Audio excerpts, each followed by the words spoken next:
Go on and on and on. She's telling you to forgive her. And she tells you that she's outside your door. Why would she tell you she's outside her door, your door, if you're sitting at her house?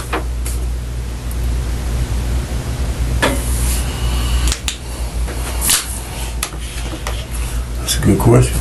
Yeah. You're over at her house, you're on her phone sending yourself messages, so when you go to court the next day, you can show the judge. Well, I'm staring at it. It's right here.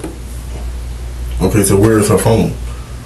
You tell me. You took her phone. Yeah. Separate what is those minutes become the problem. First time we talked, you told me that you were over at your house when you got some text messages from Andrea. Yes. Saying that she needed help, and that you went over there after you went and picked up Jones, that you and Jones went over there together. Yes. And that you found her. Yes. And I'm telling you right now that I can prove that's not true. I have evidence to prove that you were at that house before that. Yes.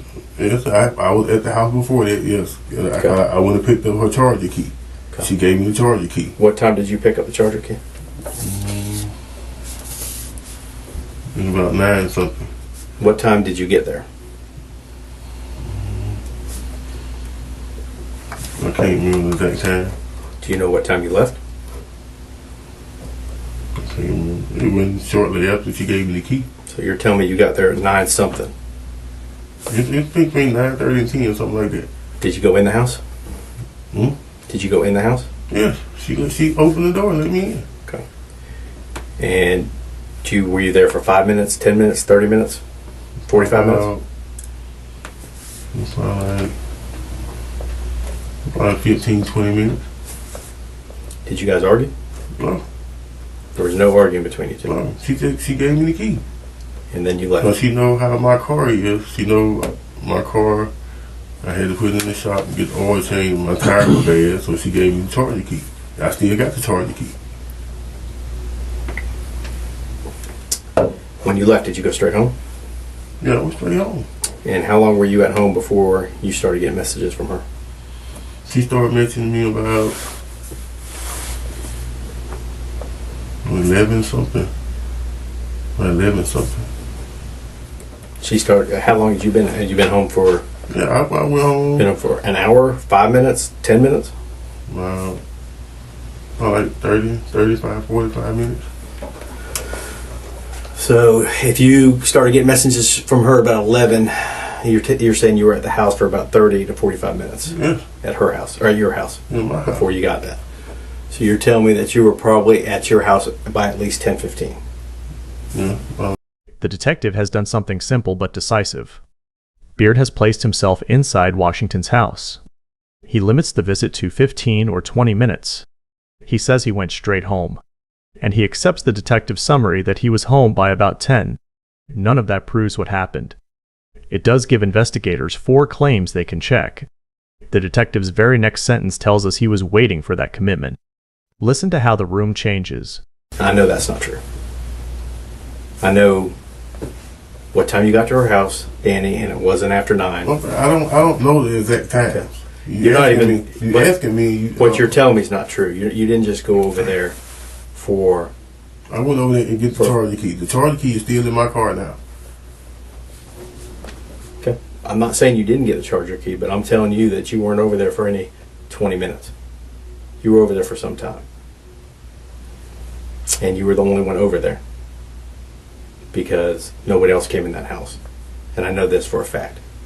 I'm not going to lay out my whole case. But you know how I know. I already know who was all over her house. Okay. So she told me. Her friend D. Yeah, her friend D left probably about 7 o'clock that night. Probably about 7:15. Somewhere in that time frame, she was gone. So, I'm giving you a chance. This is your chance, Danny. If you want to look like a monster and a cold-blooded killer, then that's what you're going to look like. But if you came over there and things just went wrong and it was an accident or you lost your temper or it was a mistake, then now's the time for you to tell me. But if you want to stick to the fact that we're crazy and all this evidence I have is terrible, Okay, people understand when people screw up and make a mistake. I didn't make no mistake because I know I didn't do this. I put my right hand to God. I didn't do this. Okay. Why did you tell me you didn't own a gun? I didn't. She did. No, you told me that you didn't own a gun. I never owned a gun. That's not true. Yes, it is. She had a little. I mean, when I first got to Florida, I had a 25. She had a 22, and she kept it up in a box in her closet. When I interviewed you, I specifically asked you if she owned a gun, and you specifically told me that she did not own a gun. Well, And you gotta let me finish. You interrupted me. Okay, I'll let go you ahead. talk. You specifically told me that she did not own a gun, and you told me that she wouldn't own a gun. I mean, that was your word. She was like, she didn't. She's in the Navy. I'm telling you what you told me. This is what you told me. Okay. Okay, and then I have other people who have given me testimony saying they saw that gun in your I'm house. not worried about them. Okay, well, you should be worried, damn I'm it. not worried about other people. You should be worried. Because I'm telling you right now, you're going to look like you went over there with the sole purpose to kill her. And now I know things were rough with you guys, and I know they were up and down. And I know that isn't totally your fault. I know that she was still talking to you, and I think you were probably thinking she was leading you on. But I'm telling you right now, if you stick to this, you're going to look like a cold-blooded murderer. And that's what you're going to look like. All this evidence right here is you. If you flip about right in here, these are all discs. Surveillance discs, stuff I pulled off your car disc, things that I pulled off of your phone, things I pulled off of your Facebook. I've been pretty busy the last couple months. Okay, and I'm not going to step to you if I don't know what I'm doing. That was 4 tactics in 3 minutes. First, the detective rejects the timeline.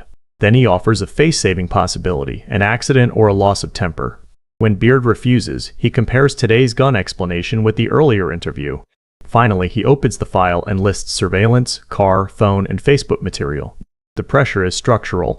Each answer now has to fit Beard's earlier words and the records on the table. Being a man is owning up to what you I did. am a man. And I know I ain't do this. I know you did it.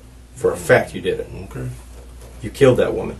No. Yeah, you did. No, I did. And we can prove it, Danny. You can say what you want to say. I know I did. I don't care what evidence you What about got. the evidence? What about when the evidence says you I don't care did? what evidence you got. You can't put me to killing her. Are you sure? Yes. Are you sure about that? Yes.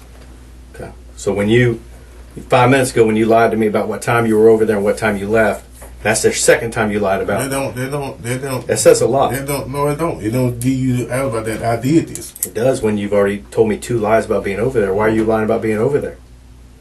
I told you. I went over there to get the charger key. Okay. Where did you park when you went over there to get the charger key? I parked because I ain't supposed to. She told me to park at the at the mailbox. You parked at the mailbox. Yes. Okay. Because she didn't want me to park in front of the house. And how did you know that? She told me. When did she tell you that? She told me on Messenger. On She Messenger. called me. She told you to park in the mailbox? Yes. That's not true. Because I looked on there and that message isn't there. But I do know you called her. You Okay. called her at 8:55 Yes. when you were I there. said on Messenger. I didn't say on Right. Messenger text. On Messenger. She told But me to you park called at the her. mailbox. When you got there. Okay, so you didn't see no calls from her on there. I did. To me. Yeah, I saw. Okay. Yeah, I'm not saying that she wasn't calling you. Don't think I'm not. Don't think that I think that you were the only one contacting her. I know. I've seen all the messages. Okay. I see all the messages on hers. Even though you erased all yours up until that day, I have all of hers between you guys. So I know she was contacting you. So don't think I'm not seeing the whole big picture. I'm seeing the big picture. Okay. But when you tell me, "Oh, I'm over there after 9," that's just not true. I really don't know the time thing. And you weren't over there for any 15 minutes, I'll tell you that. I know that for a fact. Okay. Notice what happened to the mailbox detail. Beard says Washington told him on Messenger not to park out front. The detective says that instruction is not in the messages he reviewed. But a call at 8:55 is. A detail meant to explain the parking creates a second question. Where is the communication that supports it? The detective is no longer arguing about memory in general. He is asking which parts of the story leave a trail. We are cutting a repetitive court discussion and a separate allegation about a former partner. The next useful exchange shows how Beard describes specific property damage. Why would you break her phone? Say again? Why would you break her Well, phone? she broke mine. But, so she broke your phone and then you turned around and broke hers? Yeah. Was there a reason why she broke your phone? Because I had a message in my phone. She told me the opposite. She said you found some messages and went crazy and Yeah, busted up her phone. I did find message because she had naked pictures on her phone sending to somebody else. And that pissed you off about Andrea as well? No. That's not. Me and Andrea had problems, but our problems didn't lead to this. I would never do this. I know, my family knows, God knows I would never do this. Well, she says that you put your hands on her before you killed her, Andrea. I put my hands on her? Yeah. Really? Yeah. That ain't what she told my mama. Well, I'm telling you what she's told the police, what she told the Navy, and what she told all her friends on her Facebook Messenger. One thing I'm not worried about is the Navy. Navy can't Well, I know touch you ain't me. worried. You even put messages on there that they can't touch you. You ain't in the Navy. Well, they can't. And you're right. I'm just saying that that's the extent that she went to. She let everybody know what you did to her. Mm-hmm. And she took pictures and let everyone know what you did to her doors. And she was asking you to pay her doors back, and you were telling her you were going to pay for those doors Yeah, and I paid for them. because you kicked them in. Yeah. Why would you? And I paid for them. Okay. So my point to you is to sit there and tell me that you've never been violent with anyone, and all your family knows that. That's not being violent. If I didn't kick her, I kicked the doors. That's totally different. Why did you kick her doors? Just off. Instead of taking it out on her, I kicked the door. Beard does not deny every act. He admits breaking the phone and kicking the doors. Then he draws a boundary, property, not a person. That is minimization by definition. He is narrowing the label instead of disputing the conduct. It matters as relationship context because Washington had obtained a temporary protection injunction, but it is not a confession to her killing. The detective still needs evidence tied to that night. After a quick paid promotion, watch the detective test that narrow definition against Beard's broader description of the relationship. Before we continue, I want to thank today's sponsor, Hidden Clues. If you're the kind of person who watches a case and tries to solve it before the truth is revealed, this game is made for you. Hidden Clues is a detective mystery game where you investigate fictional cases, search detailed crime scenes, collect evidence, and rebuild the timeline piece by piece. But it's not just a random hidden object game. Every clue has a purpose, a receipt, a phone timestamp, a key card log, a voicemail note, one small detail that can break an alibi. As you play, you compare suspect statements against the evidence, decide what actually matters, and try to prove what happened before making your final deduction. The first case is free, so you can try it without paying. Download Hidden Clues using the link in the description and see if you can solve the case. Thanks again to Hidden Clues for sponsoring today's video. Now, let's get back to the case. Why did you smash her iPad? I smashed her who? Her iPad. iPad. Yeah, she had an iPad that was all smashed that she said you smashed. Oh, my iPad. Her tablet. That's my iPad. She said it was hers. It's purple iPad. If it's purple iPad, got purple cover, it was mine. You just smashed your own iPad? Yes. Any reason? Yes, because I had pictures in there of the women. And I smashed it. Okay. Were you going through her phone at that morning? Not the morning she was killed, but the morning that you guys got into a fight. Were you going through her phone? Is that what started that argument? Like, me and Andre had understanding. Like, we went through our differences. Danny. Andrea knew, she knew what I was doing. She knew I talked to other women. She's in the Navy. She gone all the time, so she know. That's common sense. Danny, I got video of you guys tussling over the phone. You're sitting at the dang bar or whatever. I can't remember if it was the bar or the table, and you're sitting in a chair, and she's sitting on the couch, and she gets up, and you're going through that phone, and she comes over there, and you guys start tussling over that phone. So, I'm telling you right now, I've done my... Yeah, it's a phone. Who won't? Why are y'all tussling over a phone? That's all. That's relationship. We go. Well, don't go through a rough time. It's a but phone. When you sit there and tell me that you guys trusted each other, I never said we trusted each other. and she knew what you did, It never came out of my mouth and said okay. we What trusted did you each say? other. What did you say? I said all relationships have problems. Okay, I had problems, but what did you say after that? I never said. Didn't you say you had an understanding? Yeah, we had understanding. That's not trust. I said understand. That's totally different. She know what I did. So she know what I was doing. Did you know what she was doing? Hmm? Did you know what she was doing? I know when you were talking to someone else. Did that bother you? No. It didn't bother you? No, because I knew what I was doing. Okay. Why would something bother me? And I'm telling you that I have Facebook messages that are totally different than what you're telling me. And you reacting and acting totally different than what you're telling me. I knew what Andrea was doing. Okay. So why were y'all fighting over a phone? Fighting over her phone? Yeah. Why would I fight over her phone? I don't know. I don't know if she didn't want you going through it and you were going through it because you wanted to see who she was talking to, but... I already knew who she was talking to. Who was she talking to? You know, I had friends in the Navy too. So who was she talking to? Some guy named Terrence. I already knew. Did you ever talk to Terrence? Nope. Had you ever met Terrence? Nope. Told you, I had friends in the Navy, I know. When you say she was talking to him, do you think they were involved or just friends? I don't know. I was doing my own thing. She did hers. I don't understand why you... When I ask you a question like that, that's a basic question. For you to sit there and tell me that it doesn't bother you, it's odd because I saw your messages between you two. Yeah. And I know it bothers you. It's a message. Okay. It's a message. Right. That's what men do. Here, the same strategy gets a broader frame.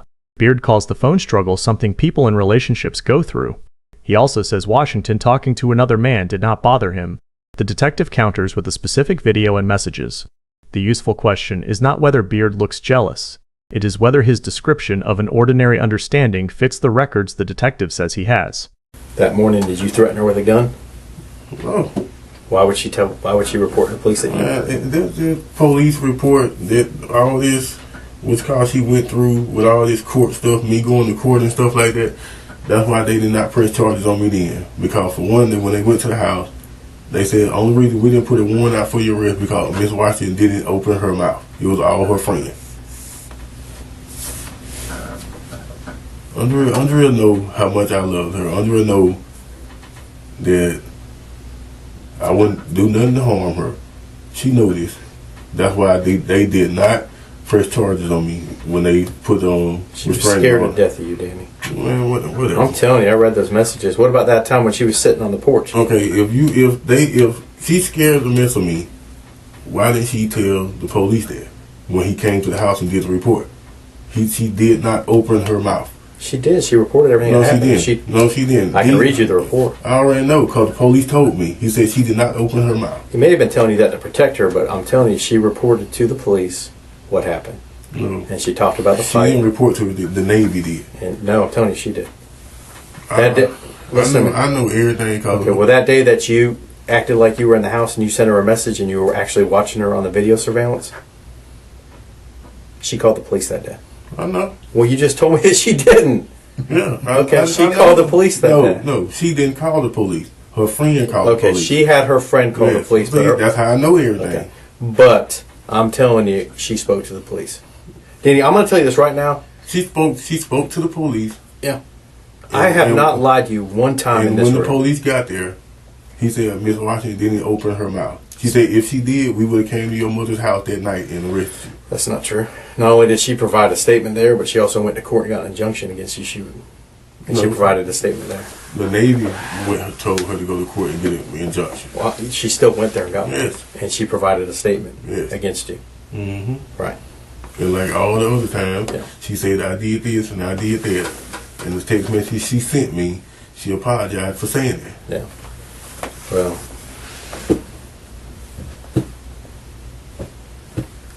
Did she send you a message that day, apologizing for what you say is her? She sent it the night before. She did. Yeah. The detective is now using documents to test Beard's version of the days before the killing. He lists the police report, the injunction, and surveillance access. Beard disputes why no arrest happened earlier and who placed the police call, but he also says he knew about the surveillance incident. That matters because the next reveal is not another character argument. It is a time-stamped message from the night Washington died.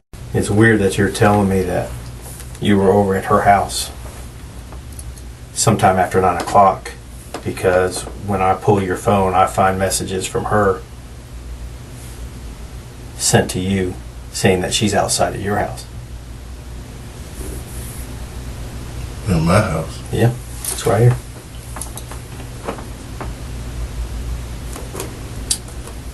Right here at, and you're telling me just after 9 you're over at her house.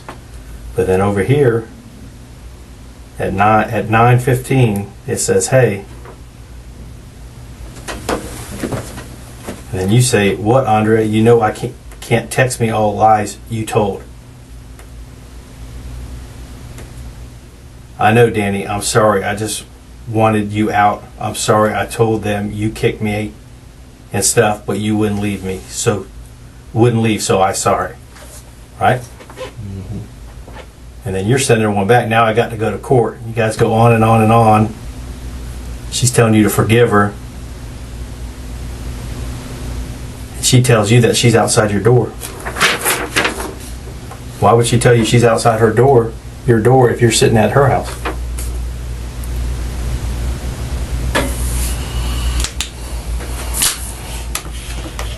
That's a good question. Yeah. You're over at her house, you're on her phone sending yourself messages. So when you go to court the next day, you can show the judge. Well, I'm staring at it. It's right here. Okay, so where is her phone? You tell me. You took her phone. Separate what is recorded from what is alleged. The message says Washington is outside Beard's house. Beard says he is inside hers. The detective then goes further and accuses him of sending messages from Washington's phone. That authorship claim is the investigator's theory in this room. The video does not independently prove it, but the timing conflict is concrete, and Washington's phone was missing. Where her phone? You took her phone, but I don't. The biggest thing is I have your phone, and I have your other phone that you lied to me about having. What other phone? And your phone I found on your bed. Why did I lie? You told me. No, I didn't. I didn't lie about it. What'd you tell me? You asked me, would I have? No, you didn't. You asked me about my phone. I said yes, I have a phone. Then you went to. I gave you permission to go in my house.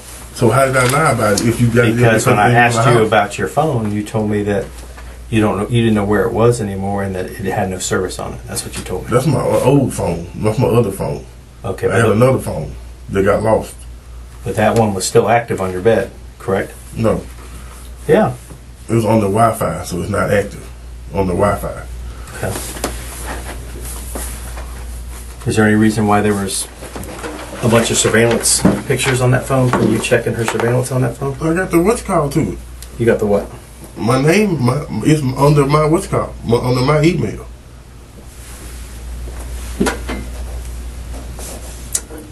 Anytime they have a problem, who you think they call? So you're telling me you had access to it? Yes. Okay. Well, you're not living there is what I'm getting at, correct? Yes. You've been out of the house for probably 2 weeks. Yes. You've been living in this place on Vern Drive for probably 1 week. You were living at your mom's before that, and then you moved into this place. Oh, you I've weren't? been at Vern Drive. How long? I've been at Vern Drive.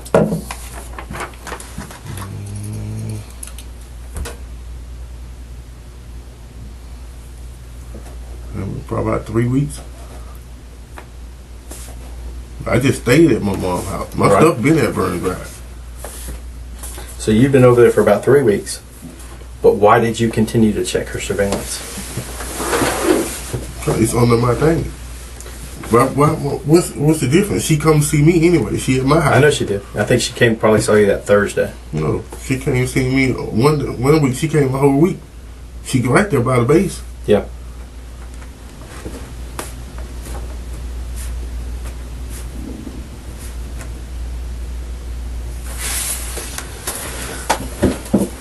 But you still didn't answer my question. Look, Why are you checking her video? if it's on my phone, if it's under my what's called, I can actually do anything if it's under my email. I get that. I'm not sweating you on that, saying that you didn't have a right to if you had access. If you had access, but I'm asking you what, because I'm telling you right now, when I dumped your phone, there was like I'm checking on her. you were just checking on her. She said she's scared to stay in the house by herself. On the second phone, Beard answers a question the detective did not quite ask. He says the surveillance was under his email and that he had access. That answers whether he could check it. The detective keeps asking why he checked it after moving out. Only after repetition does Beard say Washington was afraid to stay alone. That is why, he says, he kept watching. This is an option narrowing move. It separates permission, capability, and purpose. Now, can you explain, and I hate to keep harping on these messages, but can you explain why she would send you a text that she's at your house on the 16th at 9:30 when you, in fact, are in her house? I mean, it's right. I got it right here. Danny, I'm sorry, but it's what it is. I'm not happy with you anymore. That's why I lied, because you wouldn't leave. I'm sorry. Can you open the door? I'm outside your house. Are you going to tell me that you didn't send that? No. You're not going to tell me that, okay? No. Why would Oh, you did send it Why would I send something like that? to help you in court. That's something. That's something I'm not worried about. It's her phone. Right. But why would she say I'm outside your... If I had her phone, you can track her phone at my house. You'll know where her phone is. Yes, it wasn't at your house. Okay, then, so I don't have it. Right, but that's my point. You were at her house. Yeah, you were at her house getting the charger key. Why would she send you a text message saying that she's at your house? That makes no sense. You're setting the stage here, Danny. I'm not saying nothing. Like I said, we can deal with it in court however y'all want. Okay. This is the title's central break. At 9:30, a message says Washington is outside Beard's house. The detective says Beard is then inside Washington's house.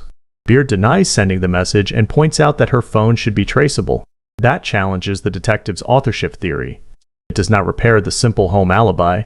Now the story has to explain the message, both phones and the location data. It also has to explain the missing device. I thought we were going to have an open dialogue, you and I. It is open dialogue. No, you keep saying... You asking me, you already convict me of this. I haven't convicted you. How come you just said I'm on the arrest for murder one tree?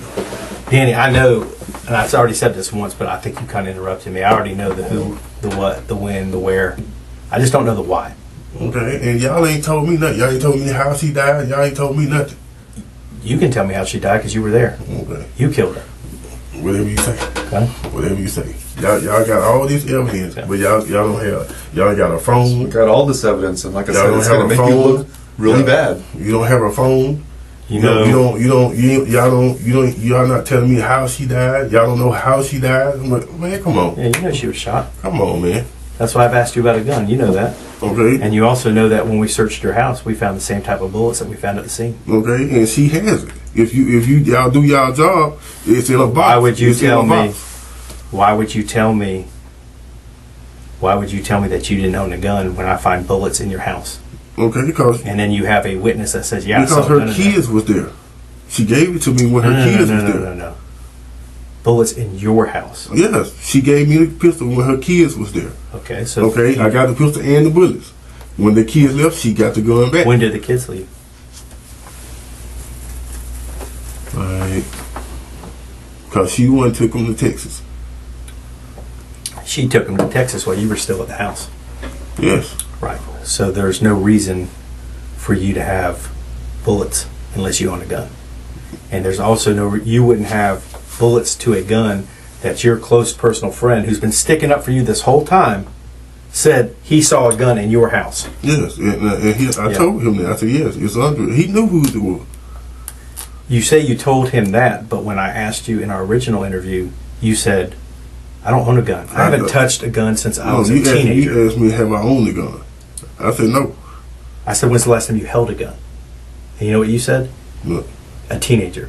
And you know how I know that's not true? Mm. Because remember we tested you for GSR? Mm-hmm. Yeah. You may have cleaned up, but you tested 2 out of 3 particles for GSR. You don't believe that? You think I'm lying? I'm lying that you tested for 2 out of 3 particles of GSR on your hands. I'm lying about that. I know you got no gun. The detective ends by stacking separate pressure points. Prosecutors later confirmed ammunition evidence at Beard's home. It matched the caliber and manufacturer of 3 rounds found at the scene. In the room, the detective adds a witness account and Beard's earlier absolute gun denial. He also cites what he says was a gunshot residue result. That last forensic claim should not be treated as conclusive from this video. The analytical point is the callback. An early answer about guns now has to carry every later explanation. From here, the exchange becomes personal and repetitive. We cut ahead to Beard's final denial. The detective leaves to finish the arrest report. And do this. Okay. I'm going to go outside and I'm going to finish this arrest report. If you need something, just knock on the door. Okay. All right. Just give us about 15 or 20 minutes, and we'll get you over there. The interview ends without a confession. What it creates is a record. Beard describes an earlier visit around 9 and a 15 to 20 minute stay. He says he went straight home. Then there is a messenger instruction the detective says is missing and a call at 8:55. There are 2 phones, surveillance access, and new explanations for guns and ammunition. In June 2023, Beard pleaded guilty to second-degree murder. The next month, he was sentenced to 30 years in Florida prison. The sentence includes a 25-year minimum mandatory. As of this July 2026 production check, Florida records list him at Madison Correctional Institution. They project a release date of November 29, 2048. That date and location can change. The detective never got a confession. He got something the case could use, a timeline that could be tested.